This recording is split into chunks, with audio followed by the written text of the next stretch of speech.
अस्सलाम वालेकुम my YouTube family. Hopefully सब खैरियत से होंगे। मैं भी बिल्कुल ही खैरियत से हूँ और आज की रेसिपी हमारी बहुत ही ज़्यादा स्वीट मज़ेदार होने वाली है। बच्चों का तो बहुत ही फेवरेट होने वाला है क्योंकि आज हम बना रहे हैं पुआ। इसे पुआ भी कहते हैं, गुलगुले भी कहते हैं, मगर मेरे बनाने का अंदाज़ थोड़ा सा डिफरेंट है। तो जल्दी से बढ़ते हैं अपनी इस मज़ेदार सी रेसिपी की तरफ। तो यहाँ पे मैंने ले लिए हैं केले। ये वो केले हैं जिनको हम खाते नहीं हैं, जो केले बिल्कुल पक जाते हैं। अक्सर केले जो हमारे घर आते हैं और वो पके हुए होते हैं तो हम उनको फेंक देते हैं या बच्चे इन्हें नहीं खाते हैं, कोई भी इसे खाना पसंद नहीं करता है। तो इन केलों के साथ आज मैं बहुत ही मज़ेदार सा पुआ बनाने वाली हूँ। तो आपने वीडियो पूरी वॉच करनी है। मुझे पूरी उम्मीद है कि आपको वीडियो बहुत पसंद आएगी। तो इन केलों का आज हम इस्तेमाल करेंगे और इसके साथ हम बहुत ही मज़ेदार सा पुआ बनाएंगे।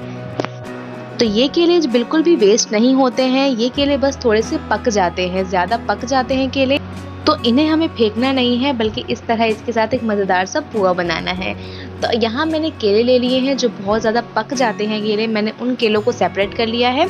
आप देख सकते हैं कि बिल्कुल ख़राब केले नहीं होने चाहिए। ख़राब केले तो उनमें से स्मेल आती है, उनको हम यूज़ नहीं कर सकते हैं। लेकिन जो केले थोड़े पक जाते हैं गर्मी की वजह से या दब पड़ने की वजह से, तो उन केलों का हम इस्तेमाल कर रहे हैं। यहाँ पे केले जो मैंने ले लिए हैं जो अच्छे खासे पके हुए होने चाहिए। मैं बार बार इस बात का ध्यान रखें कि बिल्कुल पके हुए केले हों तभी पुआ जो है वो अच्छा बनता है। अगर आप नॉर्मल केले के साथ बनाएंगे तो वो टेस्ट नहीं आएगा जो बिल्कुल पके हुए केलों के साथ आता है। तो सबसे पहले हमने इन केलों को अच्छे से मैश करना है। मैं यहाँ फोक की मदद से इसे मैश कर रही हूँ।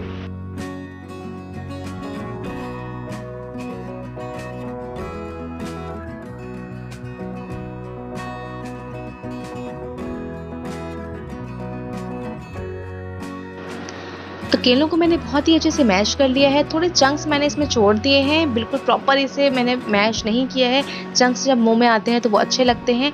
अब मैं इसमें शामिल कर रही हूँ 1 कप मैदा। अच्छा, मैंने यहाँ मैदे का इस्तेमाल किया है। आप चाहें तो यहाँ पे नॉर्मल आटे का भी इस्तेमाल कर सकते हैं। गेहूं का आटा जिससे हम नॉर्मल घर में रोटियाँ बनाते हैं, उस आटे का भी आप इस्तेमाल कर सकते हैं। मेरे पास यहाँ पे मैदा अवेल था तो मैंने वो इस्तेमाल कर लिया है। आप चाहें तो आटे से ही बना सकते हैं, आपकी मर्ज़ी है। मैदे से ही हो तो थोड़ा और अच्छा टेस्ट आ जाता है। तो यह मैंने मैदा शामिल कर दिया है। मैदा शामिल करने के बाद हम इसे करेंगे बहुत ही अच्छे से मिक्स। तो आप देख सकते हैं कि मिक्स करने में इसे थोड़ी मुश्किल आ रही है क्योंकि ये बहुत ज़्यादा टाइट हो रहा है। तो इस पॉइंट पे मैं इसमें शामिल करूँगी दूध। और अब मैं इसमें शामिल करूँगी 1 टेबलस्पून शुगर यानी कि चीनी। और मैंने इसमें शामिल किया है पिसा हुआ सौंफ यानी कि दरदरा कुटा हुआ है सौंफ शामिल किया है। सौंफ से बहुत ही अच्छा टेस्ट आता है, लाजमी शामिल करना है। और चीनी मैंने कम ही शामिल किया क्योंकि केले जो है वो अच्छे मीठे हैं केले, और पके हुए केले हैं तो ज़ाहिर है वो मीठे होते हैं। तो इस हिसाब से मैंने इसमें 1 टेबलस्पून शुगर ऐड किया है। आप अगर आप मीठा ज़्यादा पसंद करते हैं तो चीनी की मिकदार आप बढ़ा सकते हैं। अब मैं इसे करूँगी बहुत ही अच्छे से मिक्स। और मिक्स करने में थोड़ी मुश्किल हो रही है क्योंकि ये जो है वो बहुत थिक हो चुका है। तो इस पॉइंट में मैं इसमें शामिल कर रही हूँ दूध। मैंने 1/4 कप दूध लिया है और मैं इसे आहिस्ता आहिस्ता शामिल करूँगी। जितनी मुझे ज़रूरत होगी मैं उतना ही दूध शामिल करूँगी। जैसे मैंने पहले थोड़ा सा दूध शामिल किया है और मिक्स कर रही हूँ। आपने इसकी मिक्सिंग बहुत ही अच्छे से करनी है। जितनी अच्छी इसकी फेटाई होगी ये बहुत ही सॉफ्ट बनेगा अंदर से और ऊपर से बिल्कुल क्रिस्पी। तो आपने इसको बहुत ही अच्छे से मिक्स करना है। थोड़ा सा मैं और दूध शामिल कर रही हूँ।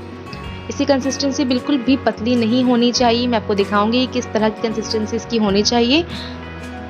बिल्कुल पतला नहीं होना चाहिए, ना ही बहुत ज़्यादा ये गाढ़ा होना चाहिए। और मुझे यहाँ पे अभी और दूध की ज़रूरत महसूस नहीं हो रही क्योंकि मुझे इतनी ही सी कंसिस्टेंसी चाहिए।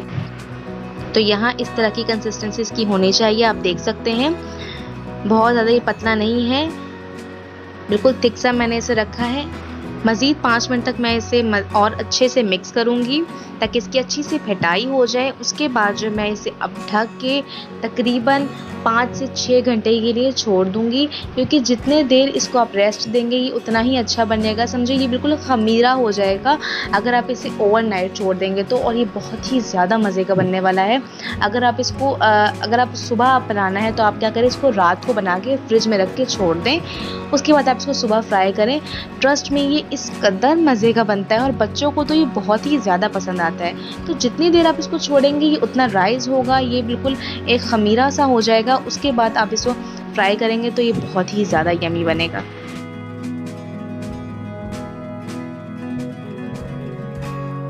तो 6 घंटे बाद मैंने इसे फ्रिज से निकाला है और आप देख सकते हैं इसकी शक्ल कैसी है। अब तो अब हमने इसकी मज़ीद पिटाई करनी है, यानी इसको मज़ीद मिक्स करना है। तकरीबन 5 से 10 मिनट तक मुसलसल इसे चलाएं ताकि इसकी और अच्छी से मिक्सिंग हो जाए।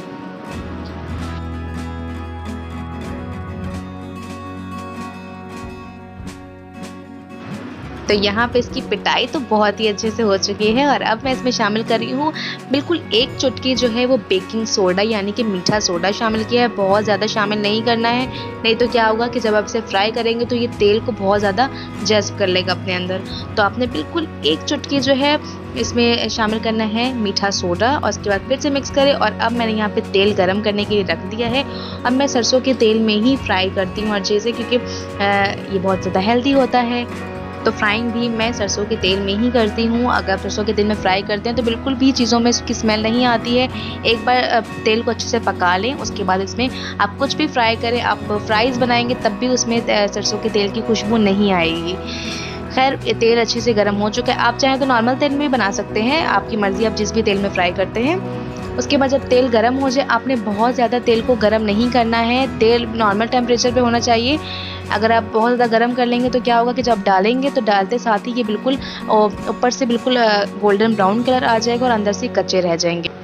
तो तेल का टेम्परेचर आप नॉर्मल रखिए। उसके बाद जब इसमें पोहा शामिल करें तो उसके आप फ्लेम को जो है बिल्कुल लो टू मीडियम कर लें। और उसके बाद मैं हाथ की मदद से यहाँ पे इसमें बैटर शामिल कर रही हूँ, क्योंकि हाथ की मदद से क्या होता है, ये बिल्कुल गोल गोल से फ्राई होते हैं, गोल गोल से बनते हैं। अगर आप स्पून की मदद से करेंगे तो क्या होगा कि ये बिल्कुल फ्लैट बनेंगे, आड़े तिरछे, मतलब कि कोई शेप नहीं आएगी। तो मैं इसलिए हाथ की मदद से कर रही हूँ। हाथ की मदद से ये बिल्कुल गोल गोल से बनते हैं और अच्छी शेप आ जाती है। तो इसके बाद मैं इसे अच्छे से फ्राई कर रही हूँ मीडियम टू लो फ्लेम पे, ताकि अच्छा सा क्रिस्पी गोल्डन ब्राउन कलर आ जाए और अंदर से भी अच्छे से कुक हो जाए। तो अब मैं इसे करूँगी बहुत ही अच्छे से फ्राई। और आप देख सकते हैं कि जो मैंने पहले इसमें शामिल किए थे वो गोल्डन ब्राउन कलर इसमें आना शुरू हो चुका है। तो जो पहले फ्राई हो जाएंगे उन्हें हम निकालते जाएंगे।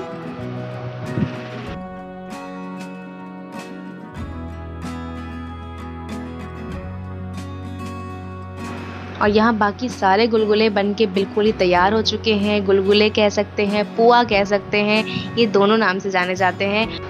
बस मेरे बनाने का अंदाज़ थोड़ा सा मुख्तलिफ है। तो होपफुली आपको रेसिपी बहुत पसंद आई होगी।